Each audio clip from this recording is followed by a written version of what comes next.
karon attorney grabing tensyon tali sa mga rallyista o sa mga kapulisan dungan sa anti-corruption rally kagahapon. Dili lang dito sa Kauluhan apan may mga protesta sang gipahigayon sa lain-lain nga mga lugar. Unsabay epekto ni ini attorney makapabalik ba ni sa mga giwaldas gikawat nga mga kwarta gikan sa gaban sa gobyerno? So mugwas nga murag sugod pa lang ni siya, no? Bumbumay. Part ni sa kanang giningon nga paspas o di ba hinay nga proseso, no, sa bag-o sa kaning giningon natong governance. So dagag mga sectors nga ni ni participate, imong i-analyze na po yung mga kanya-kanyang agenda, no? Ang mga ni appeal sa grupo, napoy kanang yung grupo nga kabatan-unan, napoy kaning grupo nga unaffiliated, no, napoy mga organized. So sugod pa lang ni siya bumbumay, no, makita ni mga flow, mga reaction, no, but ang pinakaimportante ang common nga denominator sa kani expression sa katawhan katong ilang kalagot, no, ug kasuko sa kaning pagpangawat, no, sa kwarta sa gobyerno. Okay, nakita na to attorney you mentioned nga lain-lain ni nga klase sa mga protesters, mga nagrally ang may participar kagahapon. Nakita na to nga may mga kabatan-unan attorney na nga misalmot nga which is sa mga makita na to nga rally kaniadto kung do naman pero dili gyud sama ni ini nga ang participation sa mga kabatan-unan nato karon grabe na attorney. Yes, no, ang naay mga ginaingon natong mga bystanders ng uban curious, no, ang uban makaila nato nga kabatan-unan nga ni join. So nagapangita ni sila kaning ginaingon natong leadership, no, kanang paggiya sa ilaha tungod kay ang mga grupo nga katong medyo vocal naman sila mga established nga agenda na, no. So maskin sa mga mugwas nga mga surveys, no, sa mga opinions, dako sector bumbumi kaning giningon natong undecided, no. So kaning mga grupo po sa giningon natong kabatan-unan mao po ning giningon natong unpredictable, no. Mingon tag unpredictable in the sense nga ang ilang mga decision based lang po sa kaning spontaneous nga kalagot, no. Mao nang pattern nga nitabo sa nasod sa Indonesia ug Nepal nga although naay mga established nga groups, ang critical nga tipping point ang pag-appeal sa kaning giningon natong mga unaffiliated, no. Kanang kanang kadaghanan, no, kay kaning mga organized groups manggod bumbumay gamay lang man ni nga porsyento, no, sa maskin unsang mass movement sa atong history, no, dito sa Pilipinas ug sa ubang nasod na giningon nga vanguard, no, kanang naga-lead ng mga organized groups, mga leaders, no. Ang critical ani kung makuha bagod nila ang simpatya sa kadaghanan, no, ma-channel bagod ni sa kaning giningon nga sakto nga pamaagi, no, sa pagprotesta o pagbag-o sa gobyerno. Kay kung dili ni siya makuha sa kaning mga giningon nga mga established nga mga groups bumbumay, naay mo sipot nga mga bag-ong grupo, no. Ang labi ng kabatan-unan o katong mga unaffiliated dito sila mo appeal, no.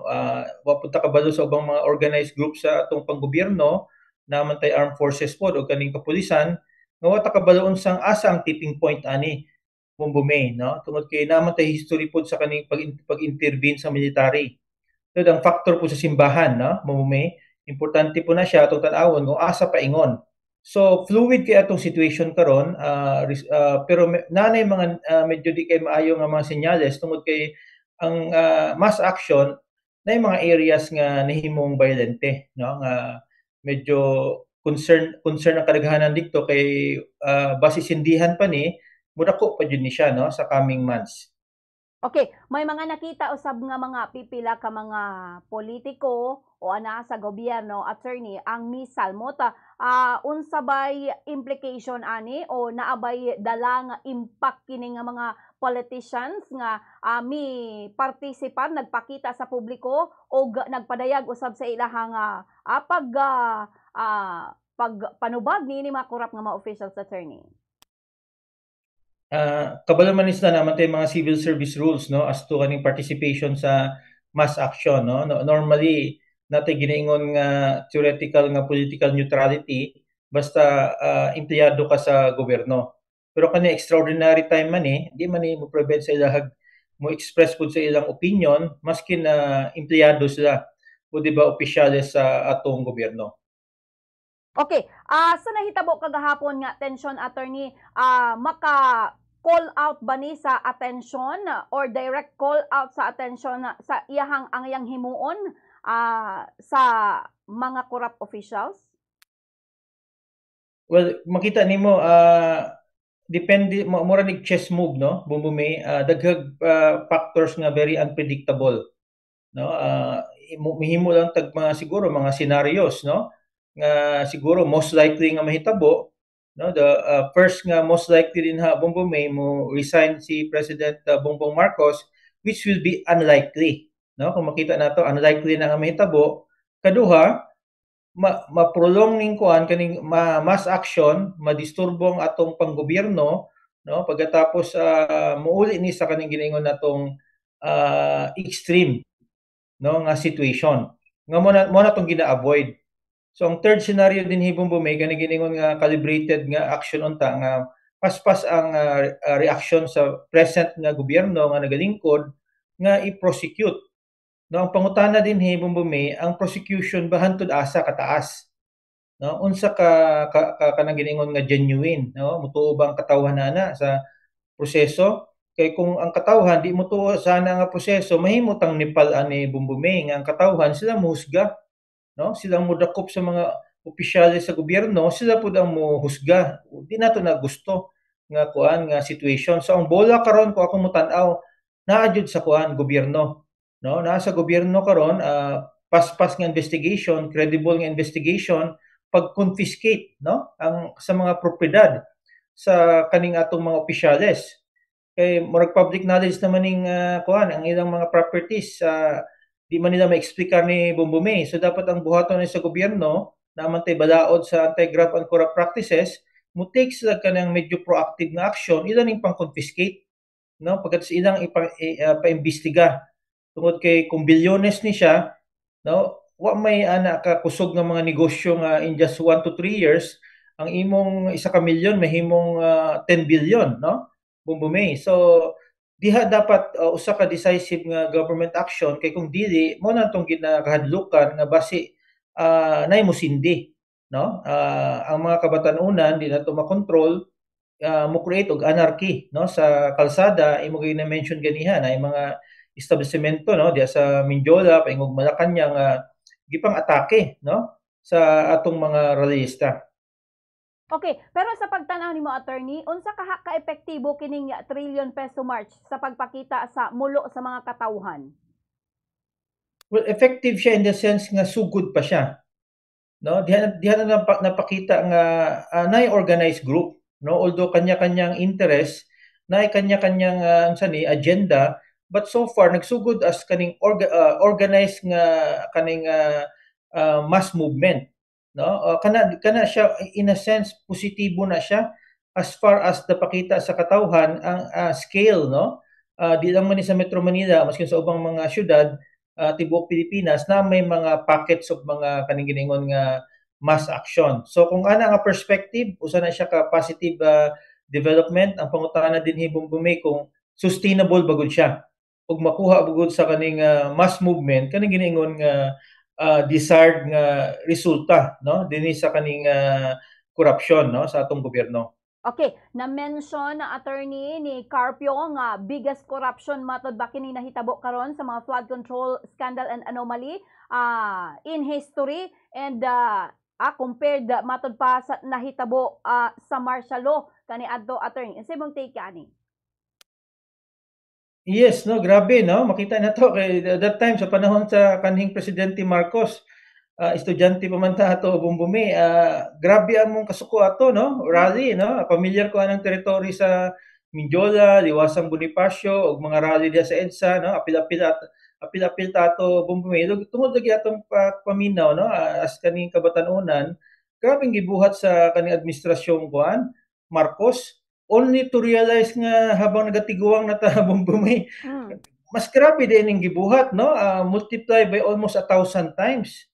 So mo nang frustration karon no, sa una panahon nga idealistic kay ta sa kuan atong perception sa gobyerno, karon di ay mas grabe ang kaning binuang, no, sa atong gobyerno nga di nato ni ma-take personally Bumbumay tungod kay hapit na nga itag mo sa kag bukid sa una Bumbumay para lang mo kuana na para mo suporta sa kaning pagbag-o sa sosyedad. Mm. Karon mas kuyaw pa, no? Mas kuyaw. So mo ni atong ginakuan ba na base ang atong kabatanunan nga parehog mentality sa una sa ato Bumbumay di nato makontrol nga kanang idealismo ba, no? Sa kasuko sa kanang ilang kuan ilang nahitabo ang ilang kwarta gibinuangan sa atong mga politiko, di po nato silang mabasol nga mo express, no? Part ni sa ilang katungod Bumbumay nga mo express og kaning giningon nga disgust, no? Sa binuang sa atong gobyerno. So dinha pa no makita nato nga very fluid ang situation. No? In the next 3 to 6 months, di ba, basi mas paspas pa na yung mga developments nga may tabo pero napoy barahang gobyerno ani Bumbumay, no? Ang atong ginatan-aw pod basi posibleng mo deklarag martial law, no? Si Bongbong Marcos diha makita nato nga mapolarize ang atong sosyedad, no? So importante ang iyang kuan nagapalibot sa atong presidente unsa niya ni pag-diffuse. Unsang strategy nga ipang ma-diffuse niya na nga ang katawhan masatisfy nga tinuod yun ning iyang kuan tinud-anay yun iyang ginaingon nga wala-walang kamag-anak, no? Wala-walang kaibigan, no? Hinaot nga naay positibo gyapon nga aksyon, no, sa atong presidente tungod kay importante kay niyang ginabuhat, no, as far as kaning ma-diffuse, no, kanang rally sa atong mga kadalanan.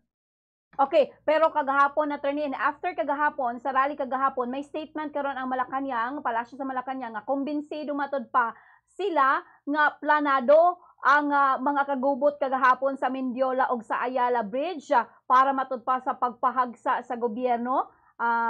Para nimo attorney, do na bagyoy mga nagpaluyo ni ini nga mga dagkong personalidad o politiko? Well, sa politika o kaning political movement na joy kaning giningon nga agitators, no?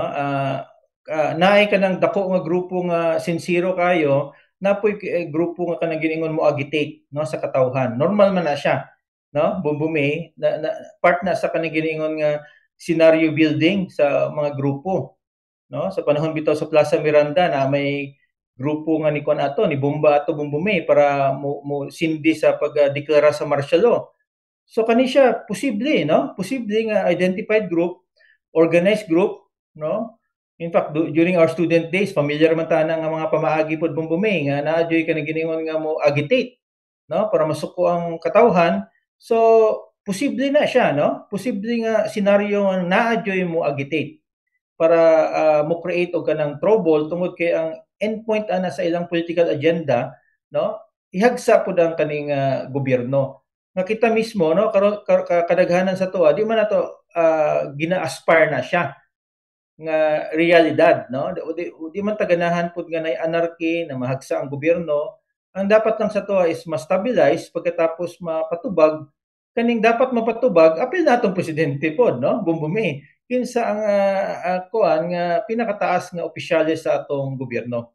Okay, attorney, awkward sa pipila ang mga critical thinker ba mingon nga sa panahon sa Marcos administration senior is grabe ang korupsyon. Then sa karon nga panahon sa iyang anak Marcos Jr. maoy una gyud nga nagbulgar non expose kumbaga ato sa iyang sona nga ing-ani day kahalapad ang korupsyon sa mga flood control projects anomaly. Take nimo ani attorney.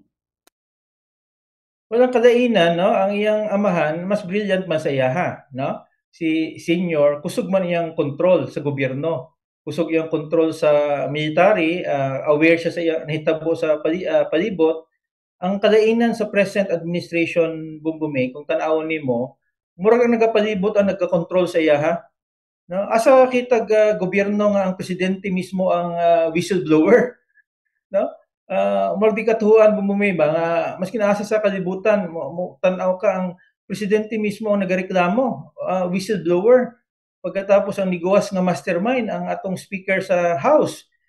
Ang pasabot ni Bumbumay ang power behind the president is ang atong speaker di ay. No, kay wa man kabalo atong presidente. So diha ta makita ang difference between the senior ug junior ang ilang administration parehong unsa ni affected sa dinadko nga pangawat, ang kalainan lang ang skill karon mas grabe, no? Pagkatapos ang perception nga murag apparently dili in control ang atong presidente kay just imagine mo Bumbumi, ang presidente pamutuyok-tuyok din ha, no? Presidente na ka na kay bilyones nga intelligence fund, ikaw mutuyok-tuyok din na sa mga flood control projects. So pasabot ang nakapalibot sa imuha, yung mga sekretary, yung mga trusted nga people, mo ning niunay sa imuha, kumutuo ta sa ilang version, no? Bumbumi, pero sa dagan pang gobyerno mangid maskin sa usang asa nga nasod, na duty prinsipyo sa command responsibility.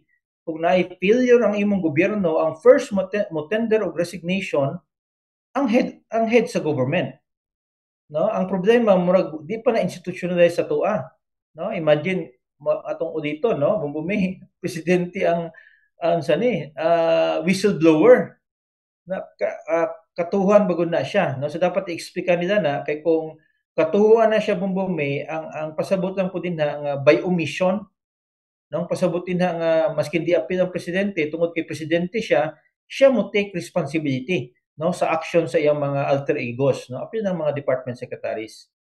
Okay, attorney, na-mention nimo nga ing ani kumbaga nagpakita ba ni og weak of governance or weak nga pagdumala sa tong presidente?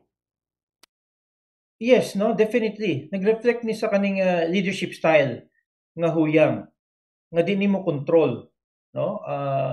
Ang imong pinsan nga House Speaker mo ning niunay sa gobyerno, wa ka kabalo, no? Wa ka kabalo.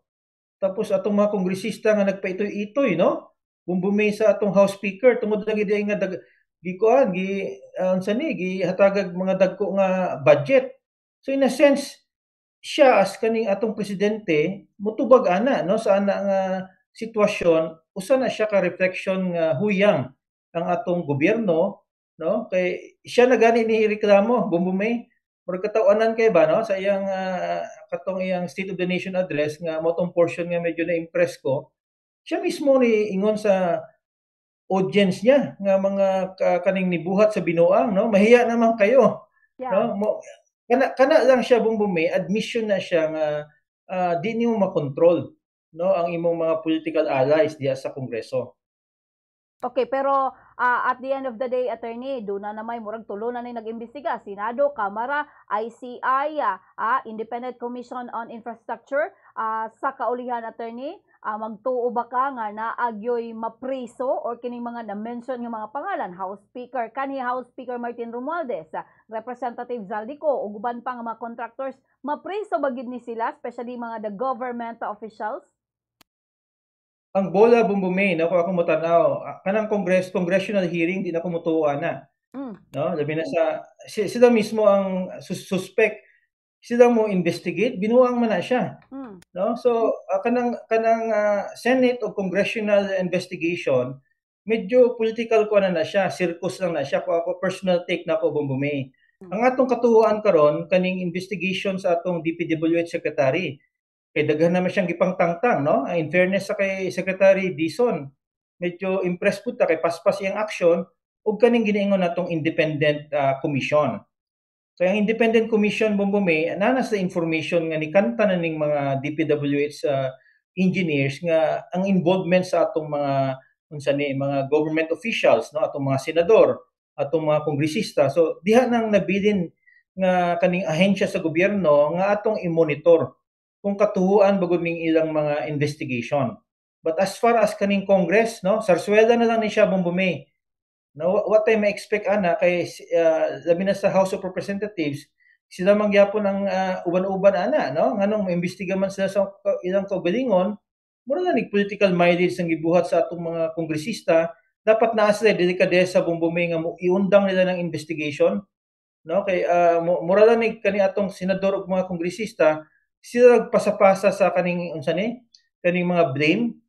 So in short, nagahulat ta sa kaning paspas nga action sa atong DPWH secretary, kay niingon mang DPWH secretary Bumbumi nga naa instruction sa iya sa presidente nga maskin parente, nga maskin kaibigan, wala spare, no? Pagkatapos so far ang political track record ani ni Secretary Dizon, medyo professional man na siya bumumi, hatagan na to benefit of doubt. No, ko labi na in the next mingon tag 2 to 3 months, how massive ang iyang pag-imbestiga o kaning giningon natong independent commission, how paspas, no, unsa ka paspas ang resulta sa ilang mga investigations. Okay, attorney, lastly, ang imong message, attorney, or imong mga perceptions bahin niini nga mga gakahitabo karon dinhi sa atong nasud. Yes, no, kita mga ordinaryong mga katawhan bumumi natay katungod nga masuko, no, sa padagan sa atong gobyerno, natay katungod nga magpakabana, no. Pagkatapos tan-awon po nato nga party to be blamed pud ta, no. Party to be blamed sa pamaagi natong pagpili sa atong mga lideres, no. Di ta mo blame sa atong mga totally sa atong mga politiko, napoy part sa atong blame. No, labi na sa tuwa kadaghanan natong bumbumi nga kanang mudawat ba pagkatas mubutar sa kana nga politiko, dapat it doesn't follow man bumbumi nga mudawat ka ibutar nimo sila, no. So dapat ibag-o na siya nga pamaagi mudawat ta bumbumi pero mubutar ta sa sakto nga kandidato nga pagtan-aw nato nga limpyuhon ang atong gobyerno. So medyo long term ni siya but eventually part ni sa kanang giningon natong cleansing process, no, sa atong sosyedad. Okay, attorney Ray Cartojano, daghang kayong salamat sa imong precious time, attorney, dinhi sa Buang Buhanay.